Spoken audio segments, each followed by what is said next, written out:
안녕하십니까. 주일이 돌아옵니다. 오늘 함께 말씀을 우리 볼 이사야 57장 14절에서 21절 말씀입니다.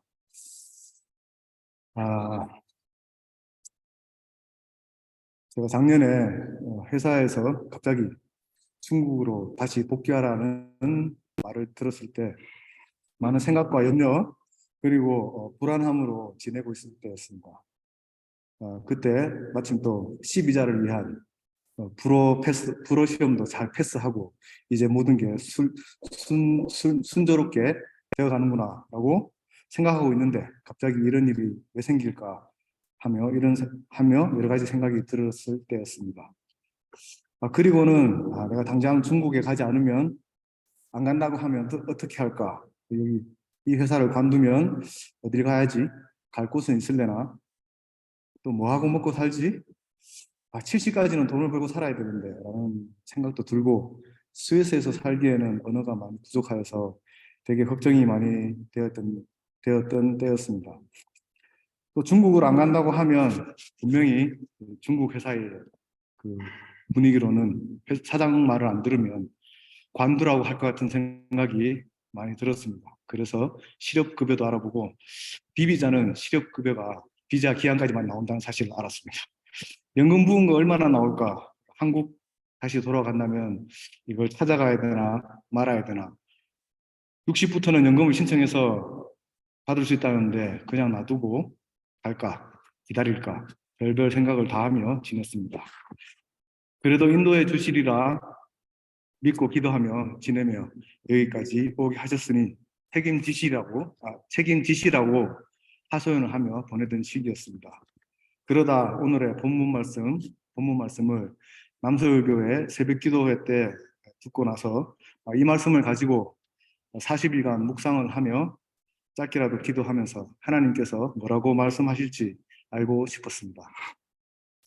그때 들은 말씀을 가지고 제가 묵상하고 기도했던 것을 함께 나누고자 합니다. 이사야서는 유다와 주변 민족들에게 대한 하나님의 심판과 구원에 대한 말씀입니다. 1장에서 39장까지는 회개하고 하나님께 다시 돌아오기를 거부하는 이스라엘 민족에 대한 하나님의 심판을 강조하는 내용입니다. 구약의 39권의 내용과 유사하다고 합니다. 1장에서부터 하나님의 백성의 죄가 그들 앞에 무엇이고 회개와 회복의 길과 거절과 파괴의 길을 말씀하고 있습니다. 처음부터 이스라엘과 열방을 향한 심판과 비난의 메시지로 가득합니다. 그러다가 40장부터 66장까지에는 위로하다라고 하는 용서와 구원, 이스라엘의 회복을 말씀하십니다. 그리고는 우리를 구원하실 메시아의 초점이 모아지면서 신약 27권의 내용과 비슷한 내용을 다루고 있다고 알려져 있습니다. 특히 40장에서 55장에는 바벨론 강제 이주기를 배경으로 미래의 해방과 회복을 고대하였다면 56장에서 66장은 이스라엘의 재건을 배경으로 하는 하나님의 은혜와 구원을 경험한 백성들의 삶에 대한 하나님의 기대를 말씀하고 있다고 합니다. 이사야의 이름은 여호와는 구원이시다 라는 의미를 갖고 있습니다. 이사야 선지자의 이름처럼 여호와는 구원이시다라는 것이 이사야 전체의 주제이면서 또한 선지서 전체의 주제이기도 합니다. 이사야 선지자는 주전 8세기 후반의 선지자로 남유다 우시야 왕이 사망한 해에서부터 선지자로 부름을 받았고 그 후 요담과 아하스, 히스기야 왕 시대를 거쳐 활동을 하게 됩니다. 이때는 신아수르 제국이 강대국으로 부상하며 그들의 평창 정책으로 점점 침략의 기운이 맴돌던 때였습니다. 당시에 이사야는 국제 정세가 어지러울수록 다른 나라에 의존하지 말고 구원의 능력이신 여호와만을 믿고 의지하도록 촉구하고 있습니다. 제가 이사야 43장 19절을 한번 찾아서 읽어보겠습니다. 이사야 43장 19절입니다. 43장 19절에 보라, 내가 새 일을 행하리니 이제 나타낼 것이라. 너희가 그것을 알지 못하겠느냐? 반드시 내가 광야에서 길을, 사막에 강을 내리니 라고 말씀합니다. 요 19장 앞절에 보면 18절을 보면 과거의 일을 기억하지 마라 하시면 19절에 하나님이 새 일을 시작하시겠다고 하십니다. 이렇듯 하나님은 하나님이 하시고자 하시는 일을 지속적으로 하시기를 원하십니다. 그래서 오늘의 말씀 제목은 하나님의 열심이라고 정했습니다. 대학 시절에 유일하게 읽은 저의 신앙서적인 박영선 목사님의 하나님의 열심. 그때는 그 책을 읽어도 무슨 말 하는지 잘 몰랐습니다. 근데 지금은 조금 다시 기억을 해보니 조금은 이해할 수 있게 된 것 같습니다. 끝도 없이 타락하고 자기들이 보기에 좋은 대로만 하는 이스라엘 백성들을 그냥 확 쓸어버리지 않으시고 돌아서길 촉구하시고 참으시고 복 주시기로 작정하신 하나님을 우리 본문 말씀에서 볼 수 있습니다. 14절에 하나님이 직접 길을 수축하시고 자기 백성의 길에서 거치는 것들을 제하여 버리신다라고 하십니다. 우리 거치는 것이 무엇일까요? 주일 성수도 잘하고 예배도 꼬박꼬박 참석하고 헌금 생활도 잘하고 나름대로 신앙적인 삶을 살고 있는데 삶은 여전히 세속적으로 살아가고 있으며 내가 이만큼 하나님께 하니까 도와주시겠지라고 자기 합리화하지 않으십니까? 이스라엘 백성은 자신들이 우리는 하나님의 백성이다 라고 생각하면 괜찮다고 생각하고 멋대로 할 때 다 무너졌습니다. 다른 한편으로는 조금 해보다가 금방 낙심해서 난 안 돼. 거봐, 난 안 되잖아. 난 루저야. 이렇게 생각하며 쓰러져 있지 않습니까? 그리고는 한편으로 또 악인들의 형통함을 부러워할 때가 있습니다. 이럴 때 우리는 우리를 위해 중보하시는 예수님을 통해 하나님께로 나아가는 것이고 하나님께서는 이런 우리의 허물을 아시고 도와주신다고 말씀하십니다. 15절에 보면 하나님은 높고 거룩한 곳에 계시지만 통회하고 마음이 겸손한 자와 함께하고 겸손한 자의 영을 소생시키시고 통회하는 자의 마음을 소생시킨다 말씀하십니다. 겸손한 자와 통회하는 자의 마음을 소생시킨다고 하시는데 우리는 어떻게 생활을 하고 있습니까? 우리는 교회에서 이 정도로 열심히 하니 하나님이 알아주실 거야. 주일도 잘 지키고 기도도 많이 하고 헌금도 열심히 하고 봉사도 열심히 하니까 이게 어떻게 보면 잘 보여지는 신앙인으로 하나님께 나아간다고 생각하지 않으십니까? 이 정도면 하나님 앞에서 충분하다고 생각하지 않으십니까? 우리는 진정 하나님 앞에서 겸손하며 통회하는 마음으로 삶을 살아가고 있습니까? 하나님께서는 끊임없이 노하지 않으시고 불쌍히 여기시니까 돌아설 필요 없어. 돌아설 필요가 없어 라고 하나님의 진노를 이끌어내는 교만하고 담대한 이스라엘 백성들에게 우리 17절 하나님은 얼굴을 가리시고 노하신다고 하십니다. 자기 마음대로 길을 걸어가는 이런 이스라엘 백성들을 보면서 성경을 읽는 우리들은 와, 정말 정신 못 차리고 있다라고 생각하기 쉽습니다. 하지만 과연 우리는 하나님이 원하시는 길로 가지고 있습니까?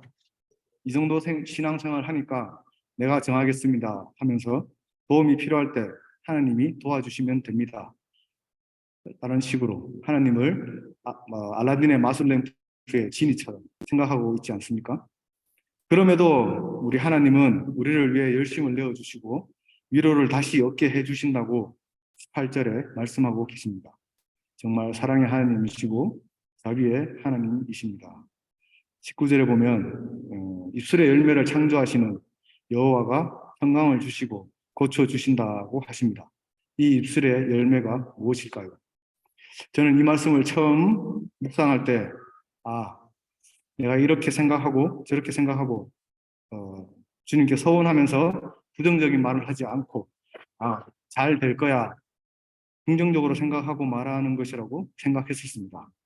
그런데 말씀을 듣고 공부하다 보니 감사하는 입술, 하나님의 크심을 인정하는 입술, 하나님이 구원자이심을 찬양하는 입술에 하나님이 평강을 주시고 고쳐주신다는 것을 깨달았습니다.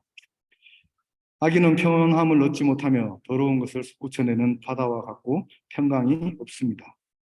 내가 마음대로 원하는 대로 하나님 뜻과는 무관한 나의 열심으로 우리가 평강을 얻을 수 있겠습니까?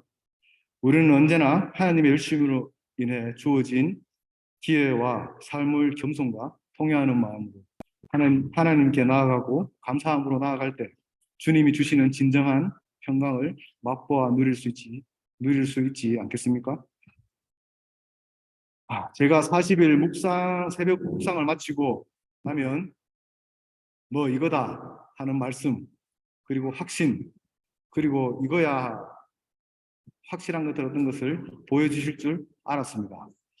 적어도 나를 오라는 어떤 러브콜이 있거나 뭔가 확실한 기회들이 보일 줄 알았습니다. 그렇게 기대하며 묵상을 했던 것 같습니다. 오랜만에 40일 작전 기도를 했으니 그 정도는 해주시리라 믿었는데 역시 그게 아니더군요. 하지만 연말 휴가 전에 생각을 정리해야 될 것 같았습니다. 그래서 최종적으로 회사에 중국에는 가지 않겠다라고 제 의견을 보냈습니다. 회사에서는 아직 아무런 연락이 없습니다. 아무런 연락이 없습니다. 하지만 마음에 평안함을 주시니 이게 바로 기도의 응답이라고 생각합니다. 이제껏 여기까지 인도하셨고 무엇인가 절 위해 계획이 있으시리라 믿고 제가 해야 할 것을 하며 조급해야 하지 않고 기다리고 있습니다. 지금까지 여러 직장을 옮겨 다니며 제 생각대로 막 움직인 것 같았지만 언제나 함께 하시고 응원해 주신 하나님 있었습니다. 그러나 이번에는 조금 다르신 것 같습니다. 시편 71편 20절 말씀을 우리 함께 찾아볼까요? 시편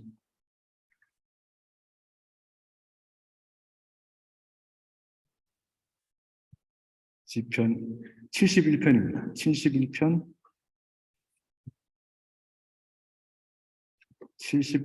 20절 말씀입니다.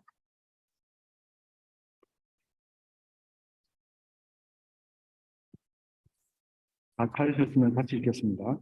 우리에게 여러 가지 심한 고난을 보이신 주께서 우리를 다시 살리시며 땅 깊은 곳에서 다시 이끌어 올리시리이다. 아멘. 또 한 곳을 찾아보겠습니다. 빌립보서 4장 11절에서 13절 말씀입니다. 빌립보서 4장 11절에서 13절 말씀입니다. 제가 읽습니다. 내가 궁핍함으로 말하는 것이 아니니라. 어떠한 형편에든지 나는 자족하기를 배웠노니 나는 비천에 처할 줄도 알고 풍부에 처할 줄도 알아. 모든 일 곧 배부름과 배고픔과 풍부와 궁핍에도 처할 줄 아는 일체의 비결을 배웠노라. 내게 능력 주시는 자 안에서 내가 모든 것을 할 수 있느니라. 아멘. 이 두 말씀을 붙들고 앞으로 어떤 일이 제게 일어날지 모르지만 담대하게 맞이할 용기를 갖추도록 기도할 뿐입니다. 제게 필요한 것을 가장 잘 아시는 하나님이심을 믿고 인내하며 기다리기로 했습니다. 설령 결과가 인간적으로 볼 때 초라한 것일지라도 말입니다. 너희는 먼저 그의 나라와 그의 의를 구하라. 그리하면 이 모든 것을 너희에게 더하시리라. 라는 말씀이 계속 마음에 남아 있었습니다. 그래서 올해는 한 가지 제 나름대로 큰 프로젝트를 시작했습니다. 성경을 좀 더 이해하고 싶어서 두란노 바이블 칼라지에 강의를 듣기로 했습니다. 더 많은 지식이 신앙을 더 깊은 곳으로 반드시 인도하는 것은 아니지만 말씀에 대한 지혜로운 바라봄이 있기를 소망하며 시작을 하였습니다. 이런 거 여러분들에게 오픈해서 혹시 여러분께서 어머 집사님 참 대단하세요 라는 이야기 들으려고 하는 게 아니라 함께 기도해 주십사 하는 마음으로 제가 이야기를 드렸습니다. 공부하는 것에 최적화되어 있지 않은 사람입니다. 지구력이 필요합니다. 1년 이상의 긴 과정이 1년 이상의 시간이 필요한 긴 과정입니다. 위해서 기도해 주십시오. 제가 때때로 제 주변에 제 이야기를 시시콜콜 많이 하다 보니 듣는 분들이 있지 않고 기억해 주시고 중보해 주셔서 이제껏 잘 살아온 것 같습니다.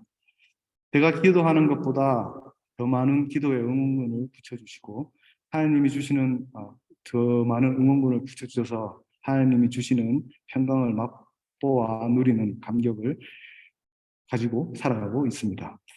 여러분 모두가 함께하는 공동체로 인해 감사하며 작은 일이라도 함께 기도하고 각 사람에게 일하시는 하나님의 열심히 마음이 겸손한 자와 함께 하시는 것을 많이 경험하시며 누리시는 우리 모두가 되기를 진심으로 바라겠습니다. 함께 기도하시겠습니다.